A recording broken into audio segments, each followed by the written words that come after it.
और इसीलिए 30 जून 1948 तक रुकने की बजाय 15 अगस्त 1947 को कर दिया गया। और शायद आप में से बहुत से लोगों को यह पता हो कि 15 अगस्त 1947 का दिन क्यों चूज किया गया था। वो इसलिए चूज किया गया था क्योंकि 15 अगस्त 1945 को जापान ने सरेंडर किया था, and that's where finally the second world war ended and the British supremacy was established. ये लॉर्ड माउंटबेटन ने खुद लिखा है। तो आप ये समझिए कि स्वतंत्रता के संघर्ष में बहुतों का योगदान है, मगर जिसका योगदान सर्वाधिक है उसको पीछे कर दिया जाता है। हम में से कितनों ने जनरल नॉलेज में पढ़ा कि आजाद हिंद फौज की निर्वासित सरकार थी 1943 में। जब हमारी सरकार आई तो 2018 में जब उसके 75 वर्ष पूरे हुए तो जो जो जीवित सैनिक थे उनको 26 जनवरी की गणतंत्र दिवस की परेड में बाकायदा शान के साथ उनकी परेड निकाली गई। उससे पहले तो जो इतिहास पढ़ता था उसे पता था। इसलिए हम यह कहना चाहते हैं कि स्वतंत्रता के इस संघर्ष में सभी ने योगदान दिया है, बहुतों ने योगदान दिया। आप एक दूसरा उदाहरण देखिए, सूर्यसेन के नेतृत्व में चटगांव में शस्त्रागार लूट लिया गया था, armoury was captured. Kakori Lucknow के पास, वहां ब्रिटिश सरकार का खजाना कैप्चर कर लिया था जिसमें अशफाक उल्लाह खां, राम प्रसाद बिस्मिल और चंद्रशेखर आजाद थे। दिल्ली में असेंबली में बम फेंक दिया गया था। कलकत्ता के पुलिस कमिश्नर को मार दिया गया था और वाइसराय हार्डिंग के ऊपर बम फेंक दिया गया था। कभी आप कल्पना करें जरा उस सरकार की कि वाइसराय पे बम, असेंबली में बम, पुलिस कमिश्नर की हत्या, खजाना लूट गया, शस्त्रागार लूट गया, सरकार तो हिल गई होगी। उनका बेचारों का कोई योगदान ही नहीं था, सारा योगदान एकमेव था। तो मेरे विचार से सारा योगदान उनका था जिन लोगों के जो काला पानी सह रहे थे उनका योगदान नहीं था, जिन्हें कोल्हू में बैल की तरह जोत दिया गया उनका योगदान नहीं था, जो जेल में रह रहे थे पर जलवे से रह रहे थे, जो किताब भी लिख रहे थे, सेक्रेटरी भी उनके साथ था और एक नहीं 3-3 4-4 किताबें लिखी, जिनके वाइसराय के साथ अत्यंत मधुर पारिवारिक संबंध थे, वो संघर्ष कर रहे थे।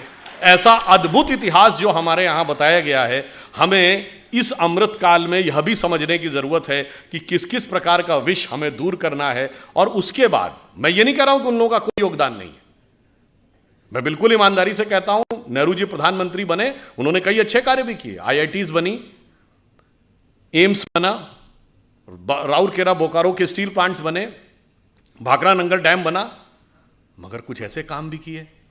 चीन हमारा पड़ोसी नहीं था 47 में, तिब्बत हमारा पड़ोसी था।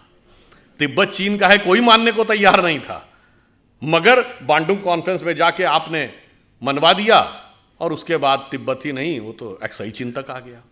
तो जो गलती है वह भी मानना होगा। आपको पता है नॉर्थ वेस्ट फ्रंटियर प्रोविंस जो आजकल खैबर पख्तूनवा है, फाटा का इलाका, वहां मुस्लिम लीग नहीं जीती थी, वहां कांग्रेस जीती थी। खान अब्दुल गफ्फार खां मिलना ही नहीं चाहते थे पाकिस्तान से, और उस समय यह स्टैंड लिया गया कि कोई लैंड रूट नहीं तो हम कैसे जुड़ जाएं। ईस्ट और वेस्ट पाकिस्तान 2000 किलोमीटर दूर होकर एक देश हो सकते थे, हम वो नॉर्थ वेस्ट फ्रंटियर प्रोविंस हमारा हिस्सा नहीं हो सकता था। और जब हमने मना कर दिया तो खान अब्दुल गफ्फार खां का यह स्टेटमेंट है कि आपने हमको भेड़ियों के हाथों में छोड़ दिया है। पता है आपको बलूचिस्तान ये पाकिस्तान का हिस्सा नहीं था, खान ऑफ कलात कभी नहीं मिलना चाहते थे।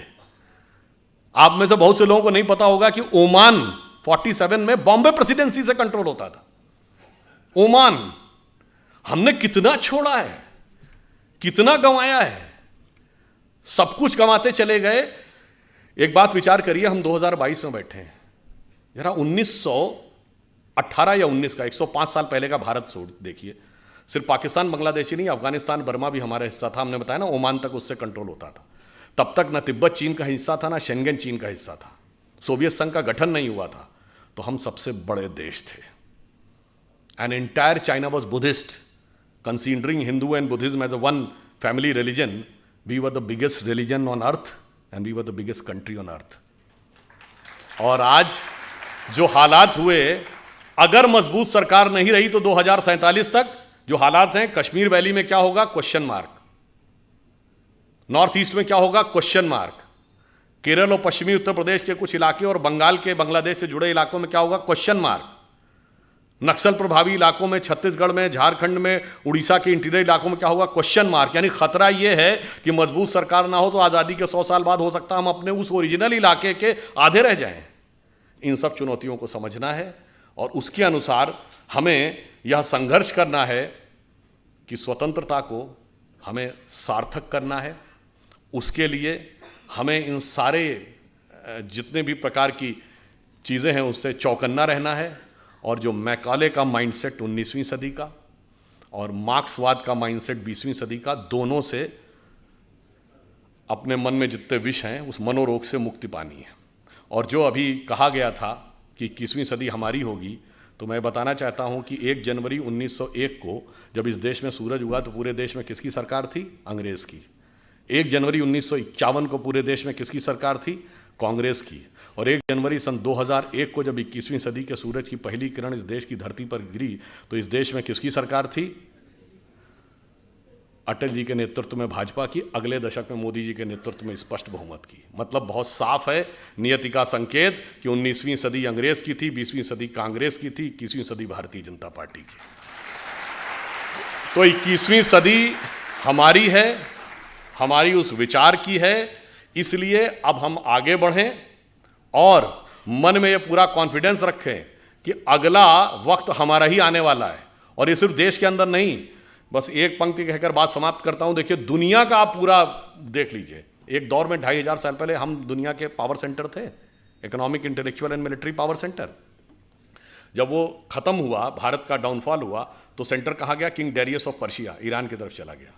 फिर जब ईरान का डाउनफॉल हुआ तो मेसोपोटामियन एम्पायर, बगदाद का एम्पायर। फिर उसका डाउनफॉल हुआ तो टर्किश एम्पायर। टर्किश एम्पायर के बाद रोमन एम्पायर, पहले ईस्टर्न रोमन एम्पायर जिसका इस्तांबुल कैपिटल थी जो आज टर्की की है, उसके बाद रोमन एम्पायर। रोम का डाउनफॉल हुआ तो पुर्तगाल और स्पेन का ज़माना। पुर्तगाल और स्पेन के बाद ब्रिटेन और फ्रांस का ज़माना। ब्रिटेन और फ्रांस के बाद अमेरिका का ज़माना। अमेरिका में सबसे prosperous west coast, San Francisco, Los Angeles belt. उसके बाद अब पिछले 100 साल में आ जाइए जापान का ज़माना। जापान के बाद आ जाइए पिछले 50 साल में tigers of the Asia Pacific, Hong Kong, Taiwan, Singapore, Macau. अब चीन का जलजला चल रहा है। तो अगला मुकाम क्या है? इसमें कोई संदेह मत रखिएगा कि अगला मुकाम हमारा आने वाला है। और हम यदि दुनिया में आगे बढ़ेंगे तो we are not there to dominate the world, we are there to motivate the world. चीन दुनिया को दबाने के लिए आगे आ रहा है, हम दुनिया को प्रेरित करने के लिए आगे आ रहे हैं। और इसीलिए हम वर्ल्ड की सुपर पावर नहीं बनना चाहते, हम जगत गुरु बनना चाहते हैं। क्योंकि पावरफुल व्यक्ति के बगल में खड़े होकर अक्सर आप संकोच, ठिठका, कहीं कहीं दबा हुआ महसूस कर सकते हैं, परंतु गुरु के बगल में खड़े होकर आप आनंदित, आह्लादित और उन्नत महसूस करते हैं। और जिसकी झलक योग दिवस के रूप में दिखाई पड़ने लगी है कि हम राष्ट्र से लेकर व्यक्ति तक को मोटिवेट करने की क्षमता रखते हैं। और फाइनली एक बात और कह दूं, ये प्रेरणा हमें कहाँ से मिलती है? आज आप देखिए, चाइना ताइवान के ऊपर डोमिनेट करना चाह रहा है, तो रशिया यूक्रेन के ऊपर डोमिनेट करना चाह रहा है। तो पूरी दुनिया की जियो पॉलिटिक्स इस पर चल रही है, एनेक्सेशन, सब्जुगेशन एंड डोमिनेशन। यानी या तो कंट्री को मिला लो, पिछले 100 सालों में हुआ ना, या फिर सब्जुगेट कर लो, उसको किसी ट्रीटी का हिस्सा बना लो, यानी इनडायरेक्टली अपना शासन कर लो, या डोमिनेट कर लो, एक कॉन्ट्रैक्ट कर लो ताकि वो सरकार वहीं रहे मगर वो आपका कंट्रोल रहे। परंतु हम इन तीनों में से किसी में विश्वास नहीं करते। क्यों? जब भगवान राम ने लंका पर विजय प्राप्त की तो क्या उसका एनेक्सेशन किया? नहीं। वहां कोई अपना डिप्यूटी या वाइसराय अपॉइंट किया, यानी सब्जुगेशन किया? नहीं। वहां से कोई कॉन्ट्रैक्ट साइन कराया, यानी डोमिनेशन किया? नहीं। मूल्यों को स्थापित किया और सह अस्तित्व का विचार दिया। इसीलिए we are the only country in the world we never went for invasion, and if somebody consider Hinduism as a religion, we never went for conversion, because we are having no concept of conversion. और पूरी दुनिया में आग लगी हुई है इसी वजह से। इसलिए अगर 21वीं सदी में विश्व का उदय होना है तो वो सिर्फ हम ही दे सकते हैं, और हमारे अंदर ही वो क्षमता है। अटल जी की कविता की यह पंक्ति, उस विचार जिसे सांप्रदायिक कह के बहुत लांछित किया जाता है, वो सिर्फ हमारी उन्नति के लिए अमृतकाल जरूरी नहीं है। जब 2047 में हम उस पीक के ऊपर बैठे होंगे, उस समय हम दुनिया को क्या दे रहे होंगे। उनकी प्रख्यात कविता जो पुराने लोगों को याद होगी, हिंदू तन मन हिंदू जीवन, रग रग हिंदू मेरा परिचय। तो उन्होंने कहा था कि होकर स्वतंत्र मैंने कब चाहा मैं कर लूं जग को गुलाम, मैंने तो सदा सिखाया है करना अपने मन को गुलाम। गोपाल राम के नामों पर कब मैंने अत्याचार किया, कब दुनिया को हिंदू करने घर घर में नरसंहार किया। कोई बतलाए, कोई बतलाए काबुल में जाकर कितनी मस्जिद तोड़ी, भूभाग नहीं शत शत मानव के हृदय जीतने का निश्चय, हिंदू तन मन हिंदू जीवन, रग रग हिंदू मेरा परिचय। और फाइनली एक कॉन्सेप्ट अपने दिमाग से पूरी तरह निकालना पड़ेगा। ये जो हमसे कहा गया ना, हम वो देश थे जो आके सेटल होते गए तो लोग बसते चले गए। सरजमीने हिंद पर अक़वाम आलम के फिराक, काफिले बसते गए हिंदोस्तां बनता गया। ये हम सराय नहीं थे कि आके सेटल होते गए, हम वो थे जहाँ ज्ञान का पहला उदय हुआ और पूरे विश्व को हमने संदेश दिया। इसलिए हमारा राष्ट्रवाद क्या है?